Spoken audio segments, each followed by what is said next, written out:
भारत माता की जय। भारत माता की जय। धन्यवाद।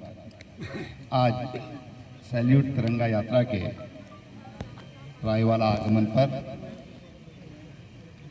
यहाँ पर स्वागत के लिए हमारे प्रदेश के सम्मानित अध्यक्ष और राज्यसभा सांसद श्री महेंद्र भट्ट जी, प्रदेश के हमारे बहुत ही यशस्वी मंत्री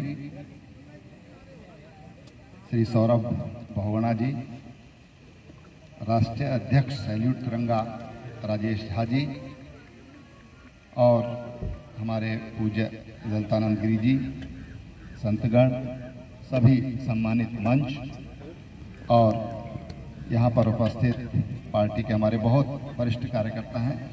तो सभी क्या बोलते हैं, पहली राशि कौन सी होती है?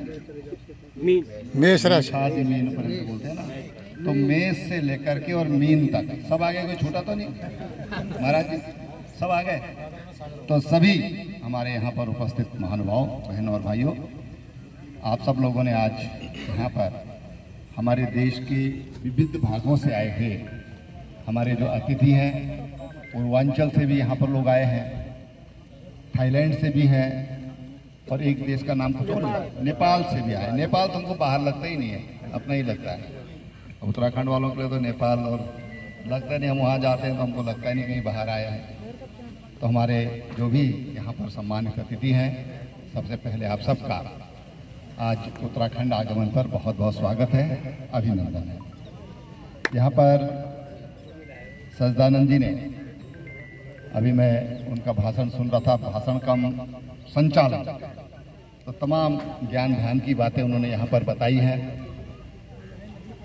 जो सैल्यूट तिरंगा जो हमारा संगठन है, वो किस तरह से देश के उन क्षेत्रों में जहाँ पर देश के खिलाफ नारे लगते थे, हमारी सेना के खिलाफ नारे लगते थे और अनरेस्ट था, वहाँ पर जाकर और किस तरीके से देश को तिरंगे के नीचे जोड़ने का काम उन्होंने किया, उसके लिए मैं सैल्यूट तिरंगा आप सब पदाधिकारियों को और जो आगंतुक हैं उनको एक बार फिर हृदय की गहराइयों से बहुत बधाई और धन्यवाद देना चाहता हूँ।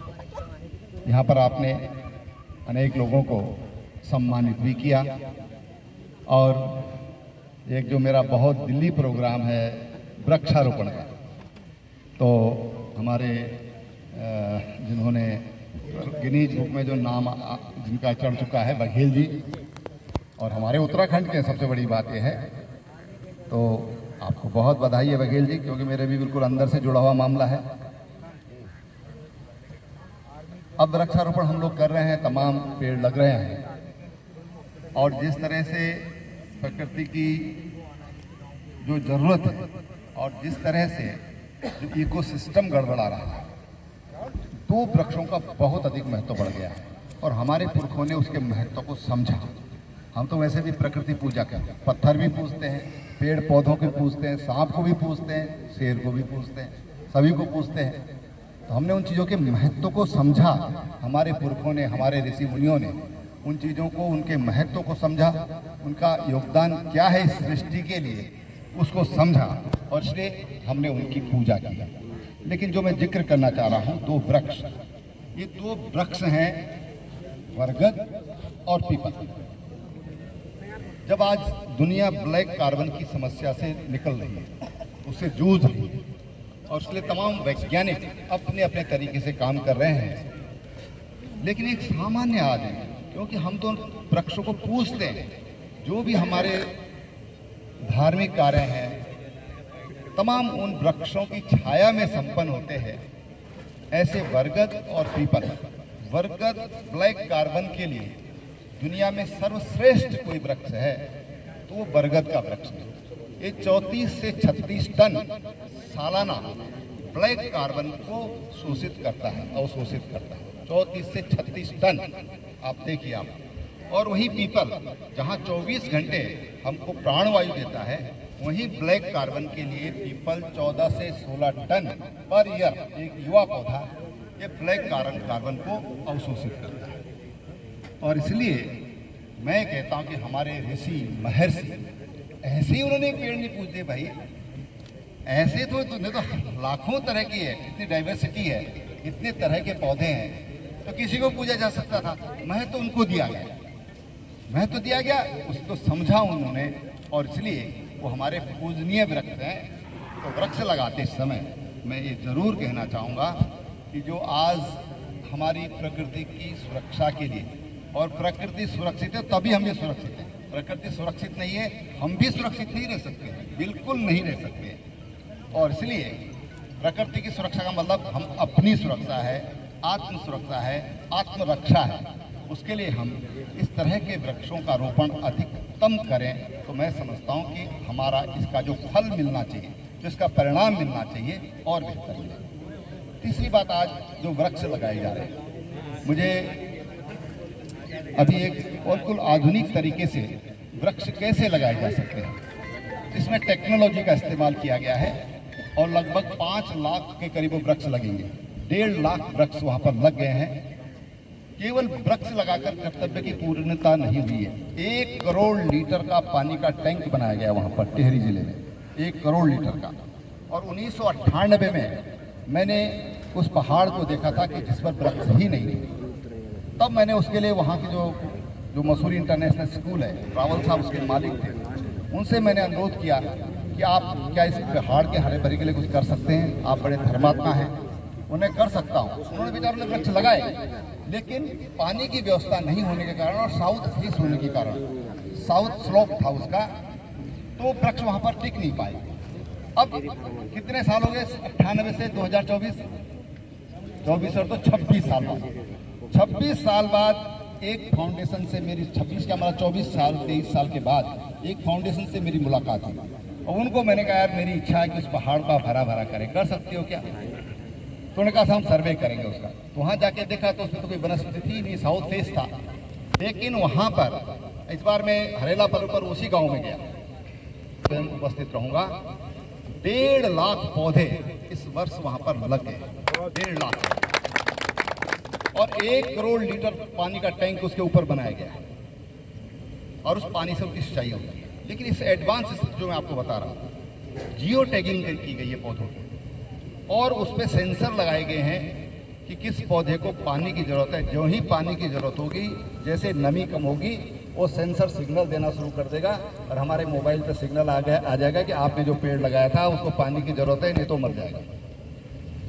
बिल्कुल टेक्नोलॉजी का इस्तेमाल, साइंस का इस्तेमाल, उसमें इस्तेमाल करके वो सब किया गया है। और ये फाउंडेशन ऐसा है कि जो देश के 29 राज्यों में काम कर रहा है, 29 राज्यों में काम कर रहा है। मेरा आशय ये है कि वृक्ष लगाने के साथ साथ उसकी सुरक्षा कम से कम 3-4 साल, और बरगद और पीपल ऐसे पेड़ हैं कि आपने अगर एक बार से जड़ पकड़ ली तो फिर उसके लिए ना पानी की इतनी जरूरत है, न इतना टेंशन की जरूरत है। एक बार जम गया तो जम गया, वो पेड़ फिर समाप्त नहीं हो सकता है। ऐसे इस तरह के वृक्ष हैं, तो वृक्षारोपण करते समय हम उनकी सुरक्षा का भी ख्याल करें। हमने लगाया है तो उससे हमारा भावात्मक लगाव चाहिए, तादाद में चाहिए। अगर वो तादाद में होता है तो जंगल बढ़ेंगे, नहीं तो वृक्ष तो लगते हैं, कितना जिंदा होते हैं कुछ पता नहीं। अगर आंकड़े देखेंगे, हर वर्ष करोड़ों पौधे लगते हैं, वो पौधे कहाँ जाते हैं? और इसलिए समाज उसमें योगदान करे। तीसरी बात, आखिरी बात, रायवाला वालों से कहेंगे, केवल रायवाला वालों से। कितने लोग हैं रायवाला वाले? जरा हाथ खड़ा करो। हैं? पीछे भी है?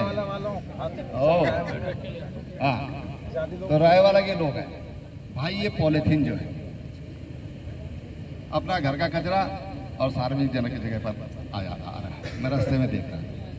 क्या हम इसके लिए कुछ कर सकते हैं अपने घर में? हम देखो, जो गलने वाला कचरा है उसको तो हम गड्ढा खोद के उसको खाद के काम आएगा। लेकिन जो प्लास्टिक है, इस प्लास्टिक को अगर आज बिकता है प्लास्टिक, और बिकता नहीं, पैसे का लालच छोड़िए, लेकिन उसके कारण जो गंदगी हो रही है, फिर उसमें कई बार हम अपना घर का बचा हुआ खाना उसमें डाल देते हैं। कई बार घर में रॉड टूट गई, बोतल टूट गई, वो कांच भी उसमें डाल देते हैं, खाना भी उसी में, कांच भी उसी में, लोहे का कोई टुकड़ा बच गया, पाइप टूट गया, वो भी उसी में। फिर उसको हमारी गायें खाती हैं, हमारे पशु खाते हैं। आप यकीन करिए, मैंने ऑपरेशन करा के देखा है, 45 से 50 किलो प्लास्टिक कचरा, कांच, लोहा, प्लास्टिक, ये मैंने ऑपरेशन करा के, जब मैं पशुपालन मंत्री था, मैंने ऑपरेशन करा के देखा कि कितना उनके उसमें होता है। 3 पेट होते हैं जानवर के, एक पेट भरता है, दूसरा भरता है, तीसरा थैला भरता है, फिर गला बंद हो जाता है, फिर मर जाता है। हम जो ये कर रहे हैं, अपना घर का कूड़ा बाहर फेंक रहे हैं, ये सही है, लेकिन इस कूड़े से हम बड़ी भारी बीमारी को जन्म दे रहे हैं।